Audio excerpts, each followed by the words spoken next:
آج ہم آپ کو ایک ایسی شخصیت کا واقعہ سنانے جا رہے ہیں جن کی زندگی صبر، سادگی اور اللہ پر یقین کی مثال تھی۔ یہ کہانی ہے بی بی فاطمہ کی، جو سن کر آپ کا دل بھی رو پڑے گا۔ مدینے کی ایک سادگی بھری رات تھی۔ گھر میں نہ زیادہ سامان تھا، نہ آرام، بس اللہ کی یاد اور صبر۔ بی بی فاطمہ اپنے ہاتھوں سے چکی چلا رہی تھی۔ آٹا پیستے پیستے ان کے ہاتھوں میں چھالے پڑ چکے تھے۔ پانی بھرتے بھرتے کاندھے درد سے جھک جاتے تھے۔ ان کے گھر میں کوئی نوکر نہیں تھا، حالانکہ وہ چاہتی تو مانگ سکتی تھی کیونکہ وہ تو نبی کی بیٹی تھی، لیکن انہوں نے کبھی شکایت نہیں کی۔ ایک دن ان کی حالت بہت زیادہ خراب ہو گئی، ہاتھوں میں چھالے، بدن میں درد، آنکھوں میں آنسو۔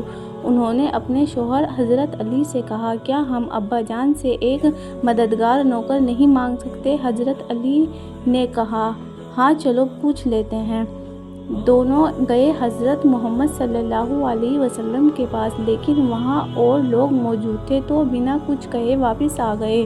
اس رات جب سب سو رہے تھے، دروازہ کھلا اور خود نبی صلی اللہ علیہ وسلم ان کے گھر آئے۔ نبی صلی اللہ علیہ وسلم ان کے پاس بیٹھے اور کہا، اے فاطمہ، کیا میں تمہیں ایک ایسی چیز بتاؤں جو نوکر سے بھی بہتر ہو؟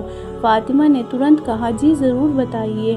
نبی صلی اللہ علیہ وسلم نے فرمایا، سونے سے پہلے 33 بار سبحان اللہ، 33 بار الحمدللہ اور 33 بار اللہ اکبر پڑھ لیا کرو، یہ تمہارے لیے نوکر سے بھی بہتر ہوگا۔ سوچیے، جس بیٹی کے ہاتھوں میں چھالے ہو، جو درد میں ہو، وہ چاہتی تو آرام مانگ سکتی تھی، لیکن اس نے کیا سنا؟ صبر اور اللہ کی یاد۔ بی بی فاطمہ نے کہا، میں اللہ اور اس کی رسول سے راضی ہوں، اور انہوں نے کبھی شکایت نہیں کی۔ آج ہم ایک چھوٹی چھوٹی پریشانیوں میں ٹوٹ جاتے ہیں، لیکن بی بی فاطمہ نے ہر درد میں صبر کیا۔ اگر ہم بھی اللہ کو یاد رکھیں تو ہر مشکل آسان ہوگی۔ ایک دن کا واقعہ، مدینے میں فاقے کا دور چل رہا تھا۔ کئی دن گھر میں کھانا نہیں ہوتا تھا۔ بی بی فاطمہ اور ان کے شوہر حضرت علی بھوک سہتے تھے، لیکن زبان پر کبھی شکایت نہیں آتی تھی۔ ایک دن بی بی فاطمہ بہت کمزور ہو گئی، بچے بھی بھوکے تھے، گھر میں کچھ بھی کھانے کو نہیں تھا۔ انہوں نے سوچا، آج ابا جان کے پاس چلتے ہیں، شاید کچھ مل جائے۔ وہ گئی حضرت محمد صلی اللہ علیہ وسلم کے پاس، لیکن کیا دیکھتی ہیں، نبی صلی اللہ علیہ وسلم خود کئی دنوں سے بھوکے تھے، ان کے پیٹ پر بھی پتھر بندھا ہوا تھا۔ یہ دیکھ کر بی بی فاطمہ کی آنکھ میں آنسو آ گئے۔ وہ کچھ مانگنے آئی تھی، لیکن اب کیسے مانگتی؟ ان کے دل نے کہا، میرے ابا خود بھوکے ہیں، میں ان سے کیسے کچھ مانگ لوں؟ وہ بنا کچھ کہے واپس لوٹ آئی، نہ شکایت، نہ گلہ، نہ صبر۔